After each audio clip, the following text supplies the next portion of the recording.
So are there any questions from the audience? Wait. Sorry, maybe we can turn on the lights.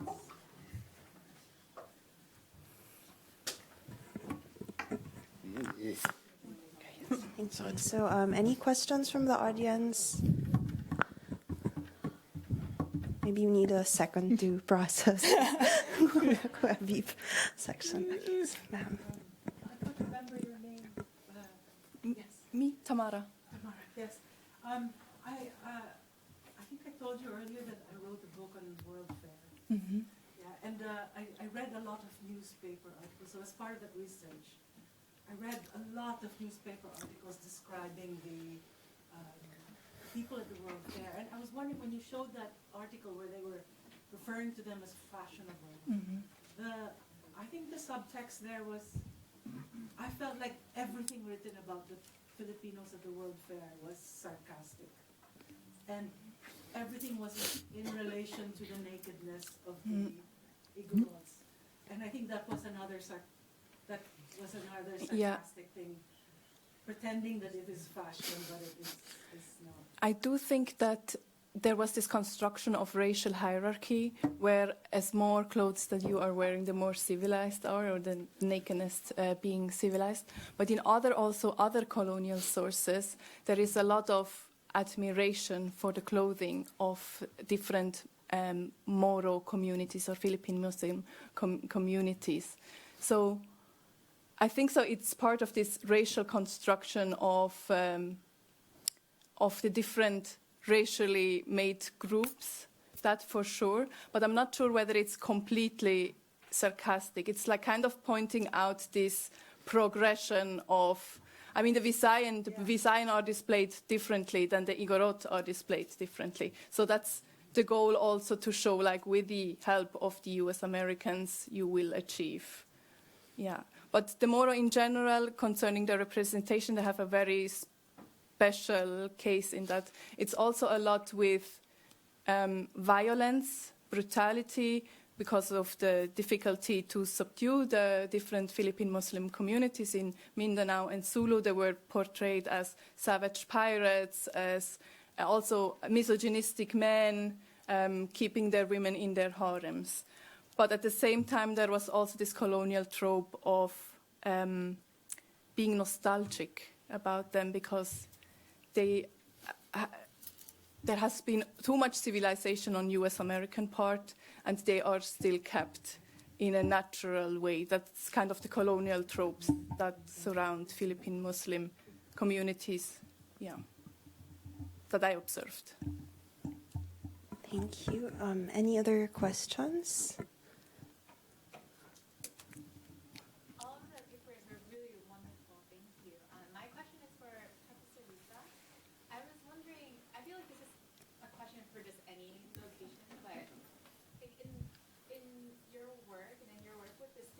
Are there spaces where you create dialogue for people who do not agree with the protest or who may lean more conservative? And I ask because in the US, like I feel like we're in a very tense moment, and we have been for several years now. And I feel like being in a university setting, I've always leaned more like liberal or protest, but then when I would read like scholarship from like different, there's some Filipino scholars who like assert that the Philippines have moved beyond that, and they're like not thinking about questions about colonialism. I'm generalizing, but then this is the very opposite of those texts that I've read, and so I'm just wondering, like, what have students done to encounter like opposing thoughts? Certainly, there's always more to be done, but we try to do what we can by creating a safe space within the university. For instance, in the college, the gallery, which hosts different events which are open to the public, everyone except intelligence agents, of course. to create that space for everyone who's interested and who's willing to dialogue to enter into those conversations.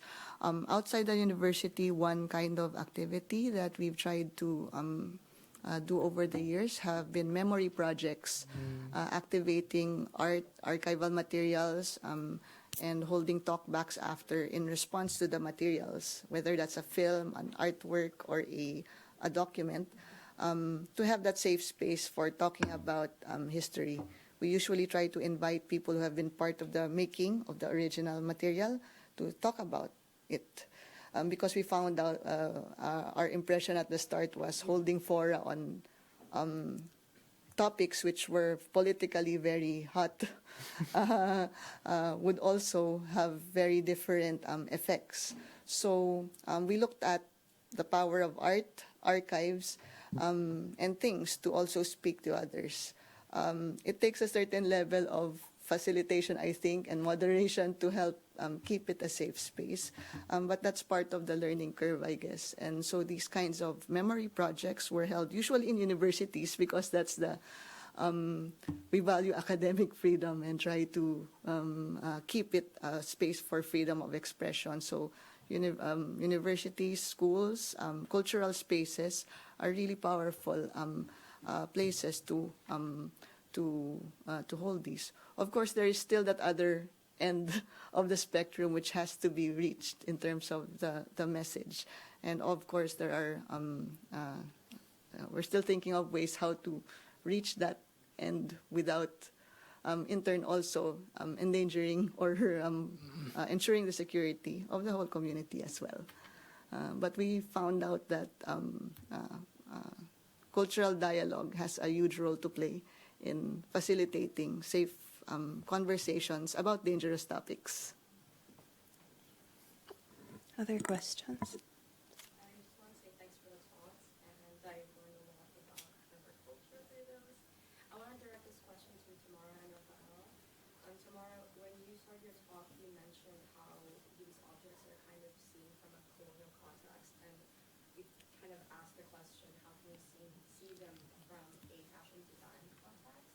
It also made me think about what Rafael was saying about how we kind of misappropriate our own indigenous cultures. I understand that some of us do feel a little bit kind of like apart from our own culture just because maybe we've been raised in more cosmopolitan cities, and it sometimes doesn't feel very genuine to be engaging with these fabrics or these textiles. I'm kind of thinking about what you discussed last night about mostly textiles we've seen as mostly blankets, and sometimes it's quite difficult to integrate them into fashion.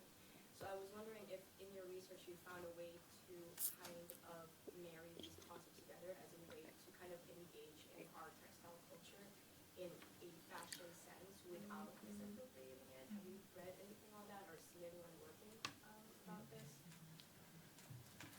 I think so. The symposium has been very helpful for me to think about all the biases and the theoretical and conceptual frameworks that I bring with me, trained as a historian, and now talking all to these amazing textile researchers who can make these connections through materiality and technique. And I think so. Like the solution is the conversation with people, and they tell me how they see that, and then figuring it out together. Or I think so. What I wanted to illustrate with my talk is that there is also the power of epistemic violence, and that we need to have conversations with people how they see and interpret the object. But as academia is very much has its own history, a field has its own history, has its own theory, has its own concepts, and it gets validated. I think so. Having conversation with people makes me reflect whether my concept is appropriate or not. I don't have a solution yet, and I don't know whether it makes sense to interpret this in a fashion sense or as a textile, but it makes me just think about how knowledge is produced and that it can be very harmful. I don't have a solution yet in which framework is the appropriate one. So it has been much more, my paper has been much more a personal engagement with the object where I share my thoughts without having a solution. It was more experimental, I think so. Can't wait to see where it goes. Rafael, do you have any In regards to that, whenever I travel to the United States or generally in the West, I've noticed that a lot of Filipinos who grew up there and their older generations celebrate it. And like I've pointed it out, most of it is actually disingenuous. The thing that I would suggest is to not confront them in such a way to shame them, but and this is, of course, it's always the difficult concept. How do we do something? How do we correct something without actually humiliating them? I think the best way to do so is to do what Dr. Eric Hobson used to say, which is seize the means of communication. So if you could make like a program or a documentary or even anything that's enjoyable that you could now stream. Before I used to be against things like TikTok because of how condensed information can be. But if you could find a way that could correct it without being confrontational, but at the same time giving the cadence of what's going on, it'll be much better for people to understand. And again, it's unavoidable. It's been so indebted in our quote culture that it's almost impossible to figure out which is which. So that's the challenge I'd pose to people. Find a way to make things that are entertaining that actually gets the truth out there. Other questions? I was just wondering, Lisa, if there are collections of these protest materials. They are very uneven. The martial law, Bantayog ng mga bayani in Quezon City has a museum collection which has artifacts, artworks, and archives available to the public. So that's one resource. A martial law museum was actually planned in UP beside our college before the pandemic started and before the 2022 election outcome. So we're in this situation now where the museum to be built to commemorate that part of the past which should not be repeated is being followed through under an administration which is that of the Sun. So there's that situation, but people never stop lobbying and finding ways. And recently, there was the groundbreaking, no, not the groundbreaking, there was a ceremony to mark the site where the museum will be built. You've secured all the money for that already. There's an agreement between, yes, Marian? I'd like to Yes. jump in because I was curating the martial law museum until we got another Marcos. Fortunately. So the martial law museum, this is just for the information of everyone, came into its funding because of the class suit of human rights violation, abuse, well, the victims of abuse. It was a class suit in Hawaii, if you remember. And the Marcos has won, the victims won, and the Marcos has paid. And that money was sent to the Philippines, and it was to the Department of Finance. It's a substantial amount of money. Now, there was an organization that was built by law, the Human Rights Victims Memorial Commission. Nicknamed MEMCOM,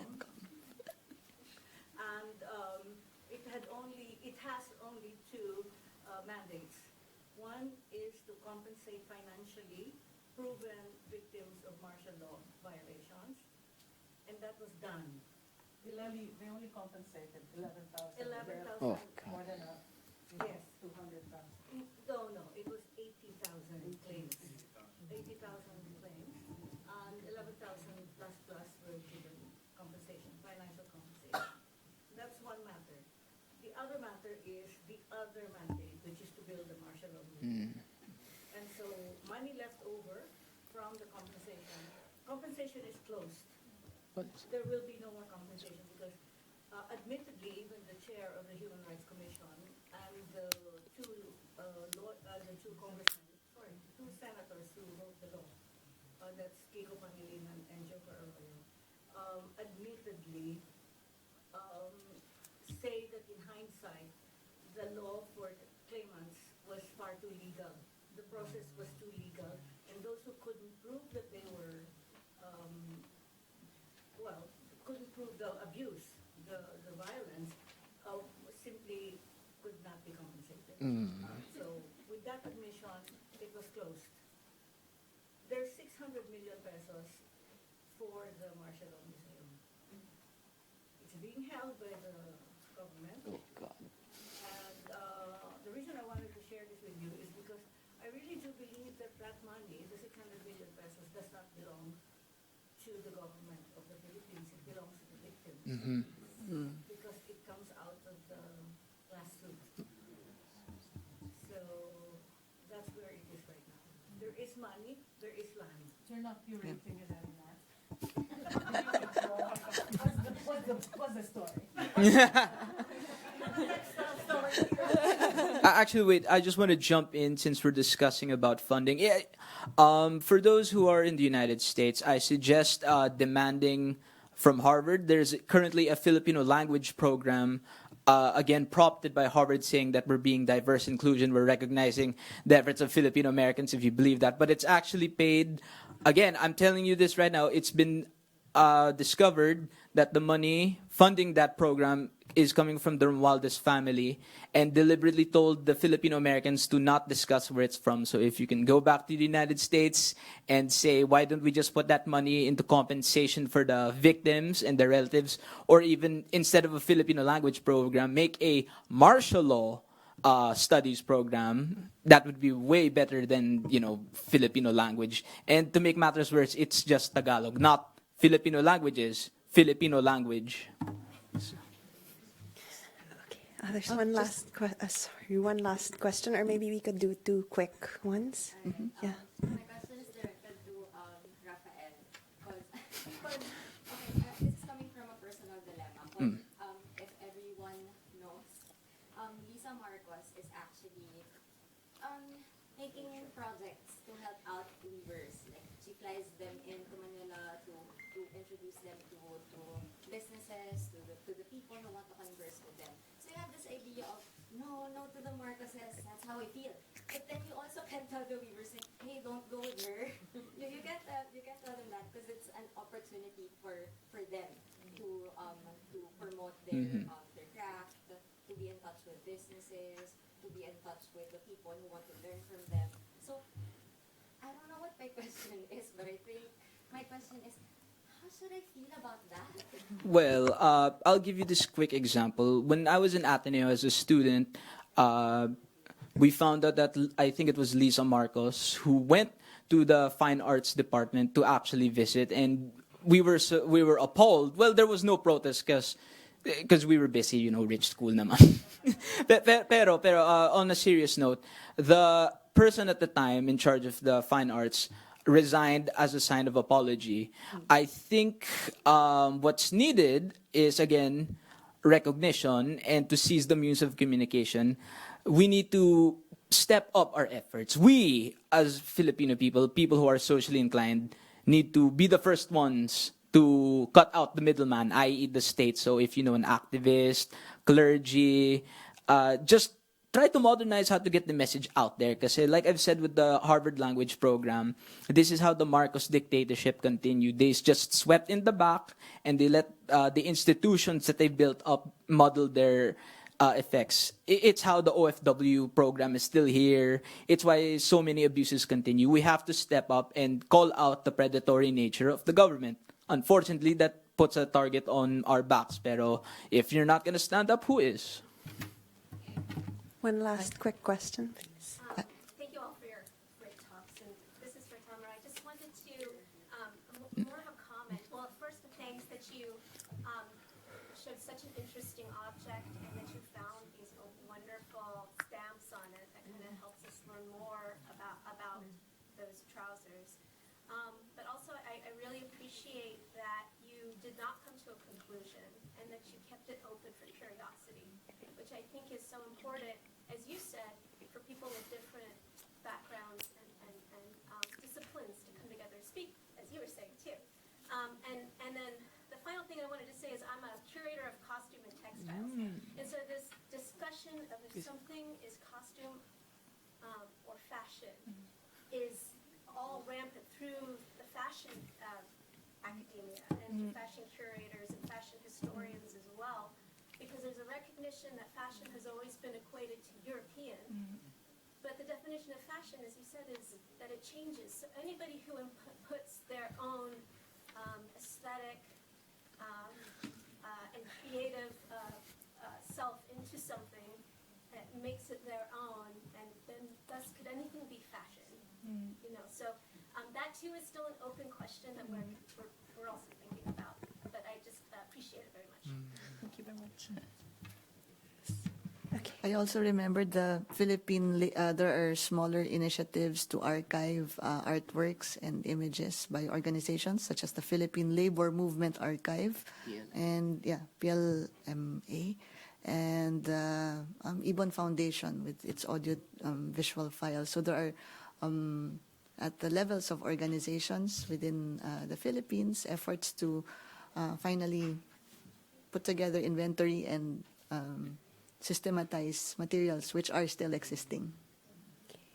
Thank you very much to our panel. If you could please give them a round of applause. We'll have a 10-minute break. Please be back by 3:25.